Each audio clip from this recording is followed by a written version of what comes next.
Cześć, kochani, dzisiaj pić, po prostu pić wody, wody. No właśnie, woda. Wasze zdrowie, piję wasze zdrowko czystą wodą, osmocyczanką w ogóle, bo jest upał. Co prawda przed chwileczką spadła, znaczy pogrzmiało i druga burza była solidna, bardzo solidna, nawodniło glebę, odświeżyło powietrze, super. Natomiast oczywiście pytanie zasadnicze. Czym się nawodnić? Pytanie należy do tych dziwnych pytań, jak oczywista oczywistość, to sformułowanie słynne, więc czym się nawodnić? Wam nie muszę tego tłumaczyć, w czym jest sens. Natomiast w ogóle trafiłem niedawno, kilka dni temu, a wczoraj dokładnie, na pewien artykuł, perełeczka i ja oczywiście, moje emocje i mój charakter nie wytrzymały, żeby wam tego nie przedstawić, ale o tym za chwileczkę. Natomiast już mówiąc na poważnie, co pić, jaką wodę pić i tak dalej, oczywiście jak zwykle będę się, kochani, reklamował. E, no więc reklamował się pod tym kątem, że wiecie doskonale, że mam tych kilka książek na temat wody. No, kluczowe pozycje to jest Woda, fenomen życia, 2 tomy. Dokładnie to rozpracowuję. Dlaczego warto i należy pić wodę alkaliczną i strukturyzowana woda źródłem zdrowia. Zajęło mi to poznanie tego wszystkiego sporo latek, ustawienia sobie w ogóle w głowie, o co chodzi. Oczywiście to nie na zasadzie, że wasz gospodarz, że tak powiem, usiadł, myślał i coś tam wymyślił, później napisał, ale było na zasadzie kopii, wklej i tak dalej. Tylko trzeba było po prostu sięgnąć do wielu prac naukowych, między innymi rosyjskojęzycznych, anglojęzycznych, niemieckojęzycznych i tak dalej, i tak dalej. Jakoś sobie z tym radzę. Odkryłem w ogóle perełki, niesamowite badania naukowe, niesamowitych naukowców, o których ogromna większość z nas, i ja wcześniej też nie miałem zielonego pojęcia. I dzisiaj nadal wielu z tych, którzy piszą jakieś, przepraszam, ale jeńców dzisiaj nie biorę, dyrdymały na temat wody, a zbulwersował mnie artykuł, który przeczytałem i który wam przytoczę. Więc piszą jakieś dyrdymały bez jakiegoś odrobiny pomyślunku, bez wiedzy na temat wody, tego kapitalnego medium, fantastycznego medium, cudownego medium.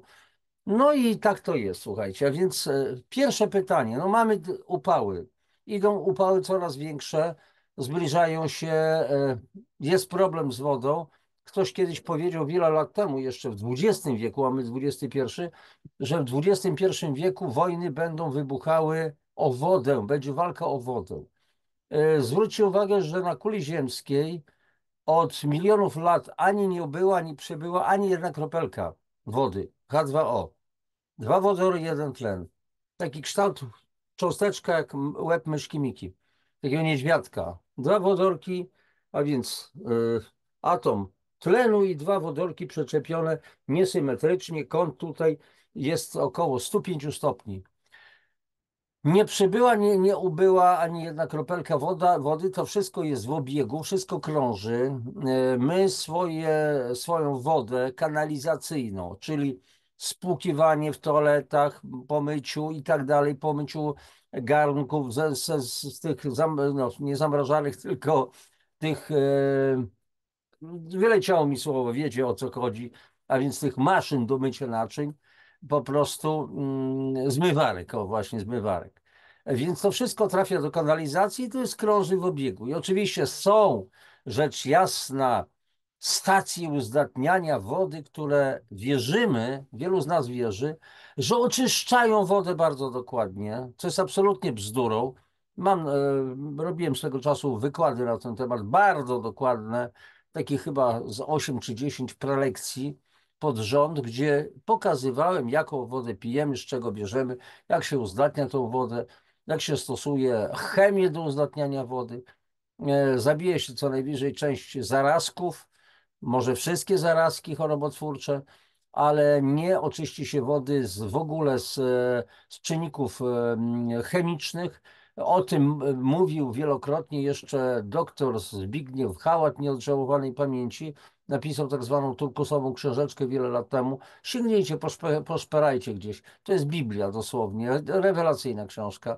I doktor Hałat mówił, mamy problem z wielopierśniowymi węglowodorami aromatycznymi, z dioksynami, z wszelką tą całą chemią, którą myśmy jako ludzie wyprodukowali i zakłady wodociągowe nie są w stanie z tego oczyścić. A druga sprawa jest tak zwana pamięć wody. Tak, tak, istnieje. Dla tych, którzy mogliby mówić, że to bzdura i tak dalej, mówcie sobie dalej, co chcecie.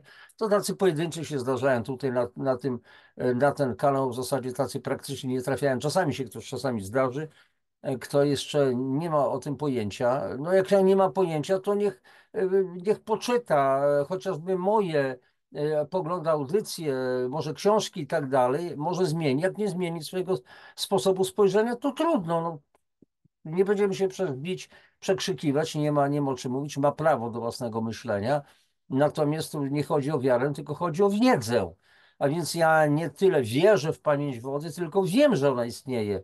Bo cząsteczki wody można jak nutki na pięciolinii ustawić no i z tych nutek, które znamy, z tych paru różnych dodatkowo bemolić, powiedzmy te jakieś inne historie, ile melodii można ułożyć? Z 32 liter, jak dobrze pamiętam, w polskim alfabecie, ile powieści można napisać, ile listów, ile artykułów, zgadza się? A ile jest cząsteczek wody, które na siebie oddziałują i na które oddziałują różnego rodzaju czynniki? Ja no piszę o tym w swoich książkach. A więc to istnieje. A więc w pamięci wody zostają odpowiednie częstotliwości, które na nas działają. Po prostu źle oddziałują, negatywnie, destrukcyjnie. Dobra, ale mniejsza z tym. Natomiast mnie ludzie czasami pytają, panie Nusze, jaką wodę pić? Więc ja mówię wówczas lepiej byle jaką niż żadną, bo my musimy nawadniać organizm. I teraz, ponieważ są te potworne upały i tak dalej, ludzie pytają, co z tą wodą, jaką wodę pić, a może nie wodę, może jakieś napoje i tak dalej, to posłuchajcie, no, parę słów na ten temat. Na początku to, o czym piszę w mojej książce, jednej, to cienka taka publikacja, bardzo dla każdego, żeby to jest takie kompendium. Dlaczego warto i należy pić wodę alkaliczną akurat tutaj, tak, alkaliczną, zasadową, lekko zasadową. Natomiast pewien fragment tylko zacytuję. Ile tej wody należy pić? Dużo, mało, co to oznacza dużo, mało? Mały człowiek, duży człowiek i tak dalej. A więc teraz wyjaśnijmy dokładnie niezwykle istotną sprawę. Ile wody powinniśmy dziennie wypijać? I tutaj trzeba zrobić pewne ćwiczenia, kochani, z matematyki i powiedzmy z biochemii. Organizm wydala w ciągu doby około 1,5 do 2 litrów wody. To jest diureza, czyli nasze siusianie.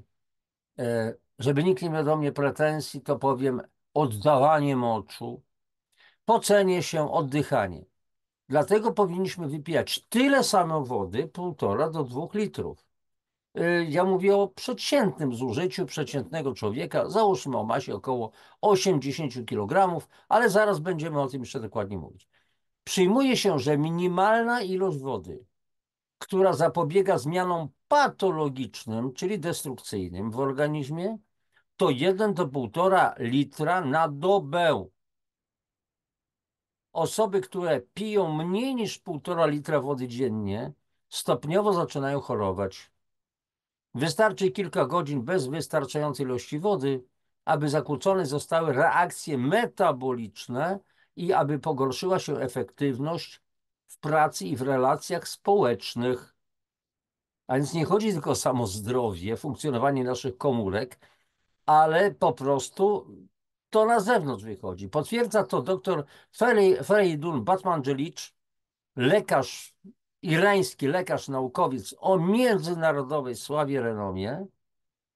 Jego historię opisałem właśnie w drugim czy pierwszym tomie Woda, fenomen życia. Był zamknięty w więzieniu w Teheranie. No, wiadomo, kiedy został po przewrocie, kiedy po prostu szacha odsunięto od władzy i tak dalej, więc tysiące ludzi znalazło się w więzieniach po prostu reżimu irańskiego i ci ludzie chorowali, byli torturowani, bici. On był lekarzem nieprawomyślnym, no wykształconym w dodatku, więc takich ludzi w pierwszym rzędzie, takich samodzielnie myślących, zamykano za podejrzenia. To jak świat, światem tego typu historie to było w Rosji Radzieckiej, to było w Polsce również, w czasach powojennych. Dzisiaj też się różne rzeczy zdarzają i tak dalej, i tak dalej. A i nie mówimy tylko o tym, to na całym świecie. W każdym razie on miał do dyspozycji tylko wodę i leczył ludzi tą wodą. Znaczy nie zastanawiał się, dawał im to wodę w większych, mniejszych ilościach i zrobił tam niesamowite odkrycia. Później go uwolniono, wyjechał do Stanów Zjednoczonych i tymi odkryciami się dzielił. Napisał kilka książek na ten temat. A więc dr Feridun Batmanghelidj twierdził, że dorośli potrzebują codziennie minimum 15 gramów wody na każdy kilogram masy ciała. Oznacza to, że człowiek o przeciętnej masie około 80 kg powinien wypijać minimum około 1,5 litra wody dziennie. Ale niemowlęta potrzebują wody więcej. Minimum 100 ml na kilogram masy ciała. A, i teraz uwaga, posłuchajcie. 15 gramów wody na każdy kilogram masy ciała, no 1 gram to jest, słuchajcie, 1 gram, 1 centymetr sześcienny to ma masę 1 grama. To jest tak zwana gęstość, znaczy gęstość, czyli tak zwana masa właściwa. I tutaj, jeżeli jest niemowlęta potrzebują wody więcej, minimum 100 ml na kilogram masy ciała, to jest, słuchajcie, 100 gramów. 100 gramów na kilogram masy ciała. I teraz jak to? Niemowlęta aż tyle? A tutaj jeszcze. I teraz pytanie, to soczki, jakieś inne historie? Nie, chodzi o wodę. A z czego się składa ciało nasze? Dorosłego około 70% z wody, a niemowlęta mają tej wody więcej. Mózgi niemowląt to jest 98% wody, tak mniej więcej. To jest wodny komputer, który ma być ciągle zasilany wodą. Naprawdę wodny komputer z wodną pamięcią. O, tu już Dąbrowski zwariował. Ale spokojnie, nie zwariował, dlatego że na świecie trwają prace nad skonstruowaniem komputerów, których pamięci będą pracowały przy pomocy struktur białkowych, bo okazuje się, że białka mają znacznie większą pojemność pamięci niż tak zwane wafle krzemowe, które są tradycyjnie stosowane, a z drugiej strony już są próby konstruowania komputerów z pamięciami wodnymi, dlatego że woda ma o niebo większą zdolność utrzymywania pamięci, gromadzenia informacji niż na przykład białka. Jak mówił dr Wolfgang Ludwig, już nieżyjący naukowiec z Filadelfii, po prostu to wszystko mam opisane w swoich książkach, który powiadał, woda ma pamięć jak słoń. Po prostu mowa o słoniu, dlatego że faktycznie słonie mają nieprawdopodobną pamięć i do dobrych uczynków ludzi, którzy nimi się opiekowali, do tych złych i tak dalej, i tak dalej. Ale wracamy do rzeczy. Inaczej rzecz ujmując, zapotrzebowanie na wodę w przypadku dorosłego wynosi 2 do 4% masy ciała. Natomiast dziecka 10 do 15%. I rzecz jasna, w sytuacjach trudnych, a więc upały, ciężka praca fizyczna, zawody sportowe czy treningi, zapotrzebowanie to wzrasta nawet kilkakrotnie. I tutaj cytat z książki doktora Marka Sirkasa, to jest taki lekarz amerykański, naturopata, lekarz medycyny, Woda życia, książka. Woda jest tak kluczowym czynnikiem wspomagającym sprawność intelektualną, że stan niedostatecznego nawodnienia organizmu u młodych ludzi w wieku szkolnym może wpływać spowalniająco na przebieg wszelkich procesów myślowych. Nie jest prawdą, że mózg potrzebuje jedynie glukozy i tlenu. Konieczna jest również woda i to w dużych ilościach. Oczywiście niektórzy twierdzą, że te 2 litry wody to za dużo, że nie dadzą rady wypić naraz zawartości całej szklanki i tak dalej.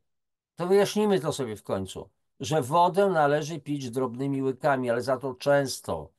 Na przykład najlepiej wypijać jest około 2 szklanek najlepiej alkalicznej, strukturyzowanej heksagonalnie, czyli lodopodobnej wody i o niewielkim tylko stopniu zmineralizowania i o temperaturze dodatku ludzkiego ciała na około 20 do 30 minut przed każdym posiłkiem lub mniej więcej 2 godziny, 2,5 godziny po posiłku. Żeby to, słuchajcie, kochani, dobrze wybrzmiało. Ja słucham, po prostu słucham różnych teorii. A co to nie ma problemu? Wodę w trakcie posiłku powinniśmy pić, bo to lepiej się wówczas, no, łatwiej się połyka, bzdury i tak dalej, i tak dalej. To tyle razy mamy rzuć każdy kęs, 30 do 50 razy, jak mówi doktor Jan Pokrywka, słynny polski lekarz, tyle, żeby ten kęs pokarmu był jak ciecz dosłownie. Jest takie powiedzenie chińskie. Pokarm pij, wodę żuj. Trzeba tyle razy wymieszać ją ze śliną, każdy kęs, żeby faktycznie to szybko, żeby to formalnie prawie że dało się pokonać jak ciecz. A przy okazji wpływamy w ten sposób na trawienie, bo dokładnie mieszamy ten pokarm, te kęsy ze śliną. I tu już w ustach zaczynają się pierwsze etapy trawienia. Natomiast chodzi o to, żeby nie rozcieńczać również stężenia, nie zmniejszać stężenia kwasu żołądkowego, gdzie dostarczamy dodatkowe porcje wody i tak dalej. A niektórzy to uważają za bzdurę. No to niech sobie uważają. Nigdy nie powinniśmy pić wody w trakcie jedzenia. Wpływa to negatywnie na trawienie, ponieważ powoduje rozcieńczanie soków trawiennych oraz przedwcześnie przesuwa niestrawiony jeszcze pokarm poprzez spłukiwanie go z żołądka do dwunastnicy, a później do dalszych części przewodu pokarmowego. Pamiętajmy, że bardzo kwaśna papka, która znalazła się w żołądku, tam są tylko kwasy. W okresie trawienia, białek zwłaszcza, pH żołądka spada mniej więcej do 1, 1,5, 2. Natomiast w okresie spoczynkowym to pH kwasów wynosi 4, 4,5, tak mniej więcej. I teraz, więc jeżeli pijemy wodę, to w trakcie jedzenia to przyspiesza procesy fermentacyjne i gnilne w jelitach. Powoduje wydzielanie się w przewodzie pokarmowym toksycznych gazów w postaci na przykład siarkowodoru czy metanu, a siarkowodór to woń śmierdzących jaj, a więc bardzo nieprzyjemna woń. Wszystko to może prowadzić do mdłości, nadkwasoty i niestrawności, czyli tak zwanej dyspepsji. Zakłóca także rolę wody jako nośnika informacji i środka usuwania toksyn, bo trzeba pamiętać, jaką rolę spełnia woda w organizmie. Cztery podstawowe jakby czynniki, z kilkudziesięciu. To jest mycie zewnętrzne, ale mycie wewnętrzne, czyli rozpuszczanie różnego rodzaju złogów, rozcieńczanie kwasów, toksyn, mycie znaczy się, dalej, transport, przekaz informacji biomolekularnej i kilkadziesiąt innych jeszcze funkcji woda spełnia. Kilkadziesiąt. Pamiętajmy także, że kawa, czarna herbata, soki, zupy czy słodkie napoje absolutnie nie spełniają podstawowych funkcji, jakie ma woda w organizmie.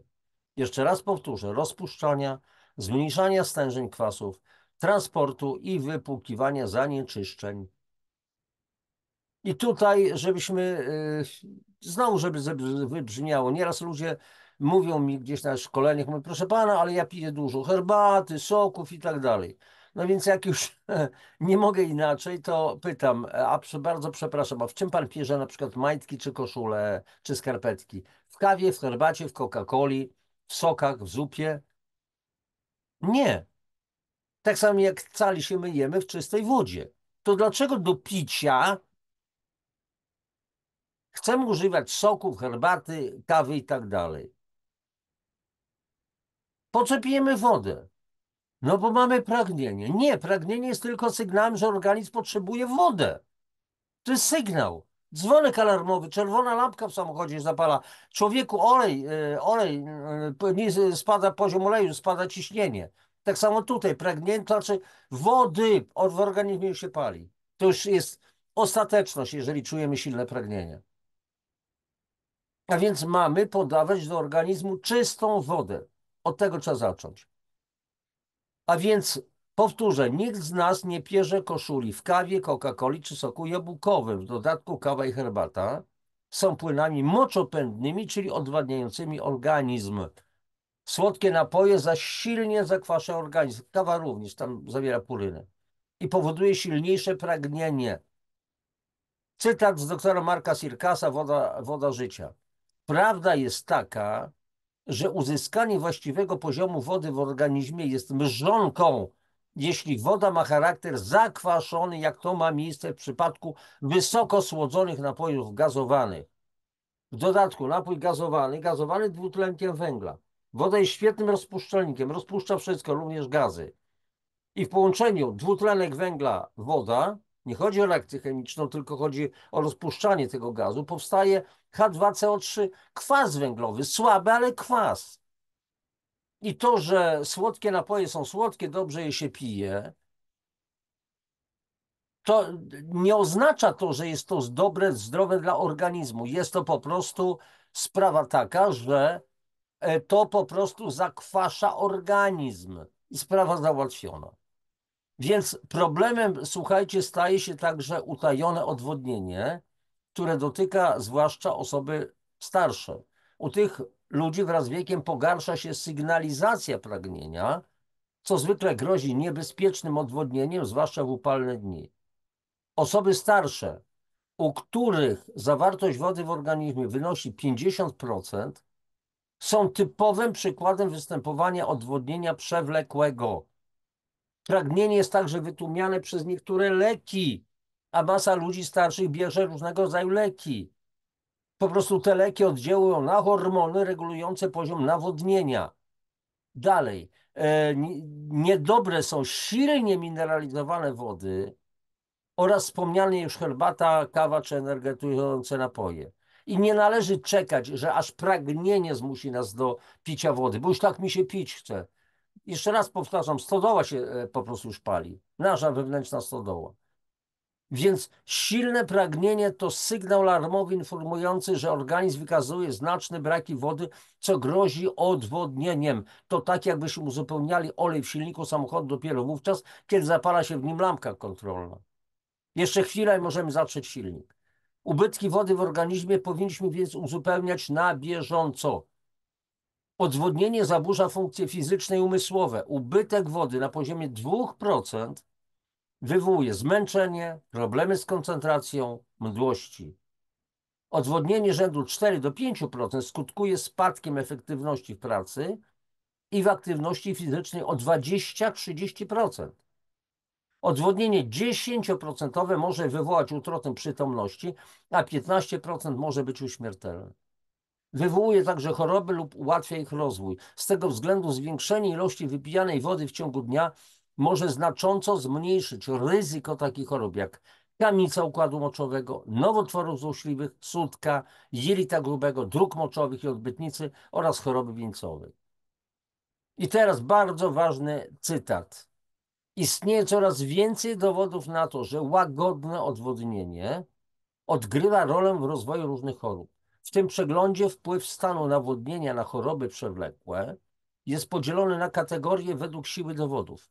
Pozytywne skutki utrzymania dobrego nawodnienia są wykazane w przypadku kamicy, zaparcia, astmy wysiłkowej, odwodnienie hipertoniczne u niemowlęcia i hiperglykemii w kwasicy ketonowej.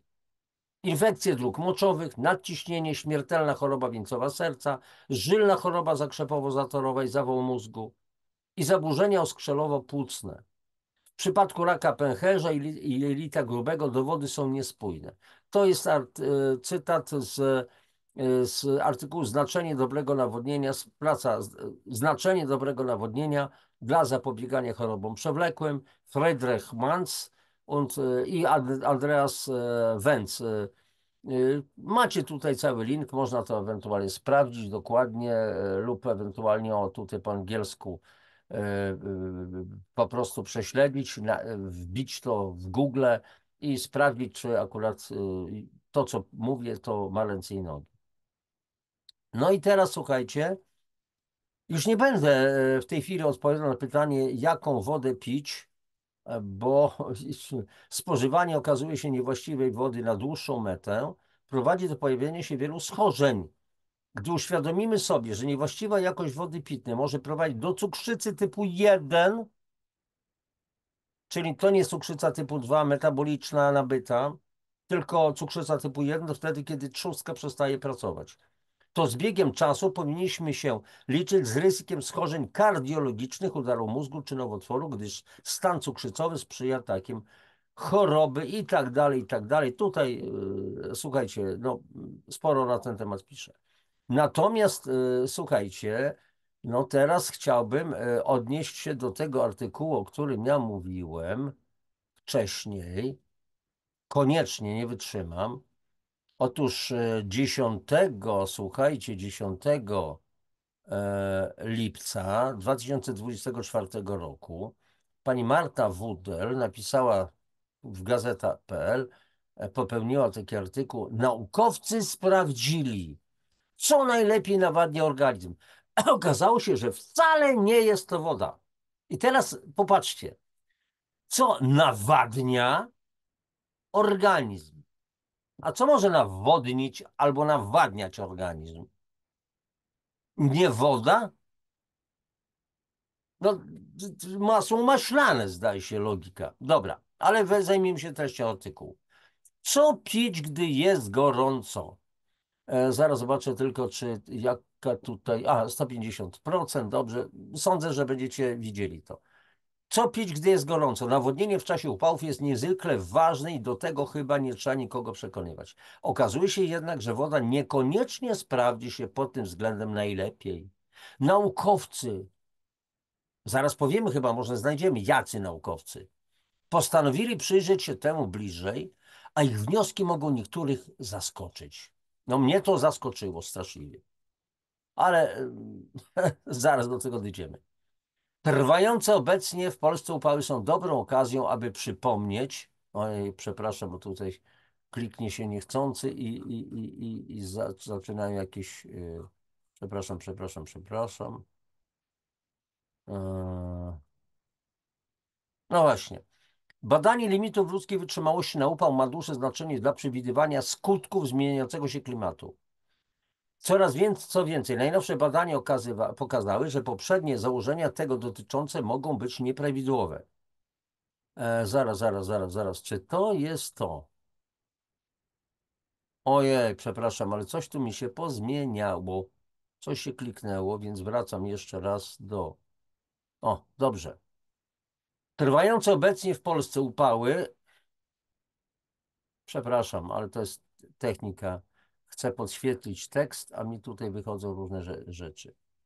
No to nie będę podświetlał. Trwające obecnie w Polsce upały są dobrą okazją, aby przypomnieć o uzupełnianiu płynów w ciągu dnia. Wiele osób w tym celu sięga po wodę, która faktycznie bardzo skutecznie gasi pragnienie. To jednak niekoniecznie przekłada się na długotrwałe nawodnienie organizmu. Choć nie można nazwać wody złym wyborem, to naukowcy przekonują, że są lepsze.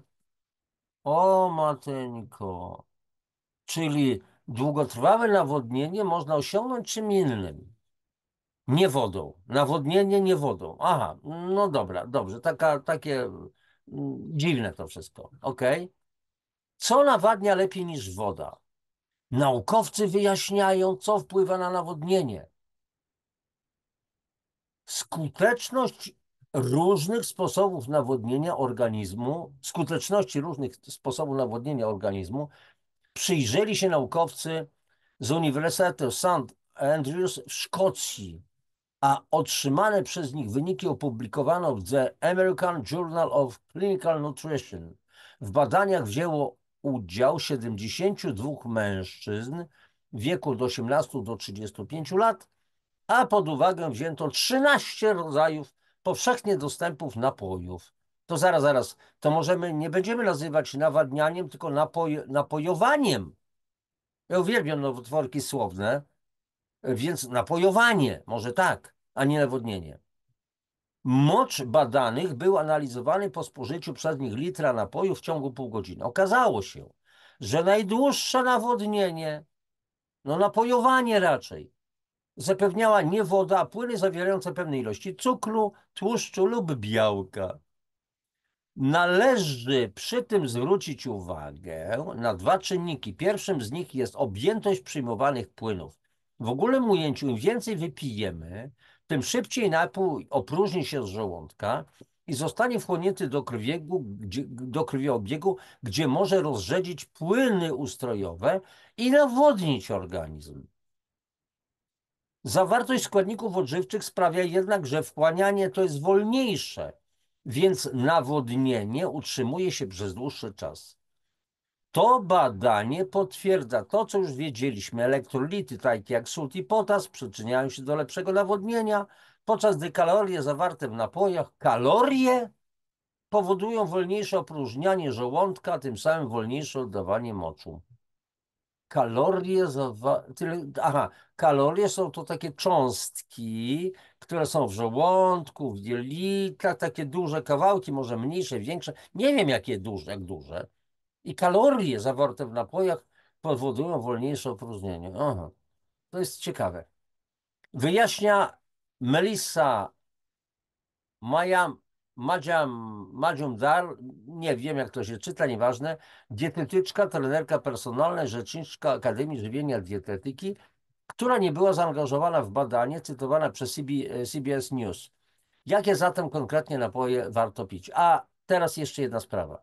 Posłuchajcie, ponieważ ja też korzystam z wielu artykułów naukowych, prawdziwie naukowych, i tłumaczę to niejednokrotnie przy użyciu translatora lub AI, czyli sztucznej inteligencji, czata GPT lub i tak dalej, to sam się przekonuję, że czasami te narzędzia przekłamują, źle przetłumaczają.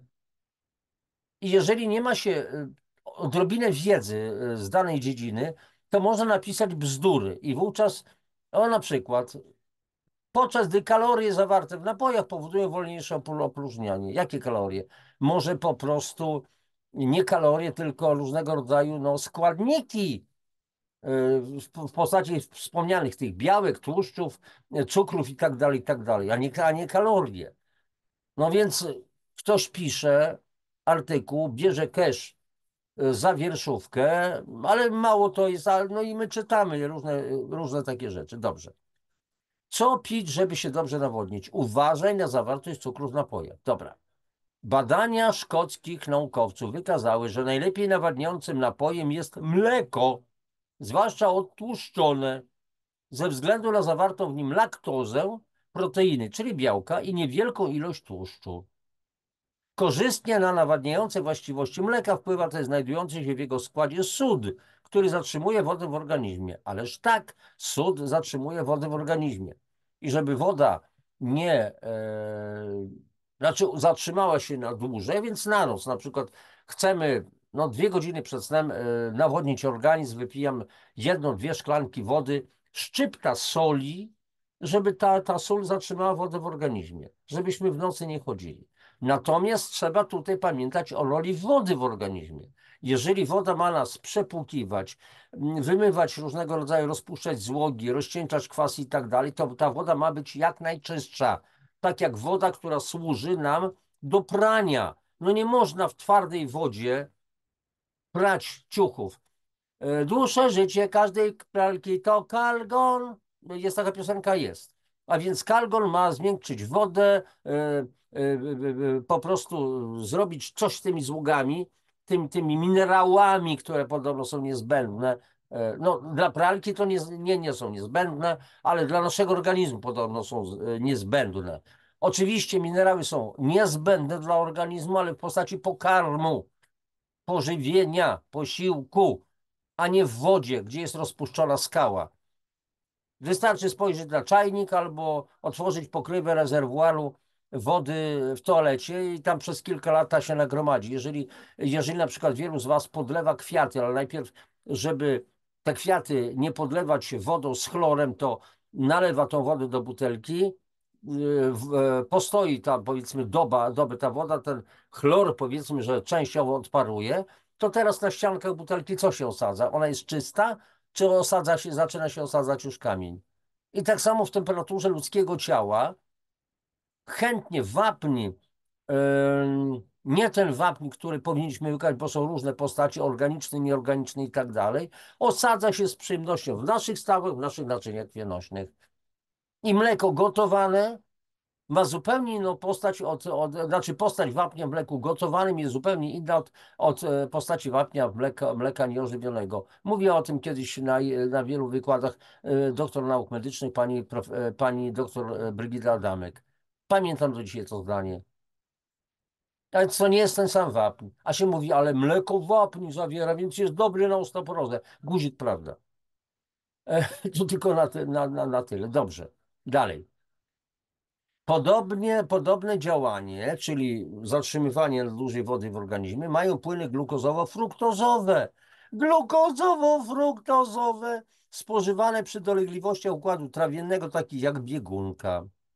Soki owocowe, napoje typu Coca-Cola również są dość skuteczne w nawadnianiu organizmu. Słuchajcie, jeszcze raz. Soki owocowe i napoje typu Coca-Cola również są dość skuteczne w nawadnianiu organizmu. Kochani, nie wiem nawet co powiedzieć, jak to skomentować, bo nie chcę rzucać brzydkimi słowami. Naprawdę. Nawodnienie organizmu przy pomocy Coca-Coli. Nawodnić organizm przy pomocy Coca-Coli. Piękne, cudowne. Przy czym należy tutaj zachować ostrożność ze względu na dużą zawartość cukru. Wzrost stężenia cukru w jelicie cienkim wymaga bowiem jego rozcieńczenia. A czym mamy rozcieńczać te duże stężenia cukrów, kwasów, toksyn wszelkich i tak dalej? Co powoduje przekierowanie wody z organizmu właśnie do tej części. Organizm jest mądry, zabierze z mózgu, z wątroby, z płuc wodę i przekieruje tam do jelit, żeby tylko ten cukier rozcieńczyć. Ponadto cukier nie zapewni nam takiego doodżywienia, jak posiłek w postaci stałej. Mając zatem do wyboru słodkie napoje i wodę, należy mimo wszystko sięgać po tę drugą opcję. Och, ulżyło mi, naprawdę ulżyło mi. I teraz co jeszcze? No i to było wszystko i sprawa załatwiona. Więc kochani, zatrzymuję to udostępnienie. Jak widzicie, jak słyszeliście, zobaczyliście, naukowcy wymyślili, naukowcy zbadali. Słuchajcie, naprawdę do tych określeń typu naukowcy zbadali, naukowcy odkryli i tak dalej, trzeba zachowywać naprawdę duży dystans. Nawet jak nie mamy wiedzy, bo przecież nie mamy tej wiedzy ze wszystkich dziedzin, to jeżeli nas coś interesuje, to warto albo poszukać rzetelnych jakichś opinii, zapytać ludzi, którzy się mogą orientować po prostu w temacie, albo po prostu szukać jakichś prac naukowych. No ja nauczyłem się tego. Wrzucam po polsku jakieś hasło, jakieś pytanie, tłumaczę to na inne języki, niemiecki, francuski, angielski czy rosyjski i tak dalej, wrzucam na Google i szukam. Oczywiście to jest orka na ugorze, bo czasami bardzo trudno znaleźć naprawdę bardzo dobre jakości pracę, ale jak się znajdzie później taką perełkę, słuchajcie, to niebiosa się otwierają, tak prawdę mówiąc. Dobrze, kochani, wiecie, co macie robić. W ciągu dnia, jak tylko wstaniecie, warto wypić szklaneczkę wody. Akurat ja tak robię, bo łykam 2 kolostrum, 1 probiotyk, tak zwany sylbiotyk, 12 wyselekcjonowanych szczepów bakterii, popijam sobie szklaneczką wody, tak, w ciągu 2-3 minut popijam, wypijam całą resztkę. Później w ciągu dnia też piję specjalną mieszankę jeszcze ziołową, ale wodę przede wszystkim. Wieczorkiem też, jeżeli zamierzam spać, to co najwyżej do kubeczka, tak jest 2 kubeczki, szczypta soli, żeby nie biegać, żeby ta woda została zatrzymana i sprawa załatwiona. Natomiast w ciągu dnia chodzi o przepłukiwanie organizmu. Dzisiaj nie chodzi o to, żeby za wszelką cenę zatrzymać wodę w organizmie, tylko żeby ta woda cyrkulowała, czyli nas wymywała. Jeszcze raz powtarzam, wymywała nam złogi i to jest bzdura. Słuchajcie, naprawdę słyszę od ludzi, czasami których darzę szacunkiem. Są terapeuci, których darzę szacunkiem, bo jest świetnym terapeutą w swojej dziedzinie.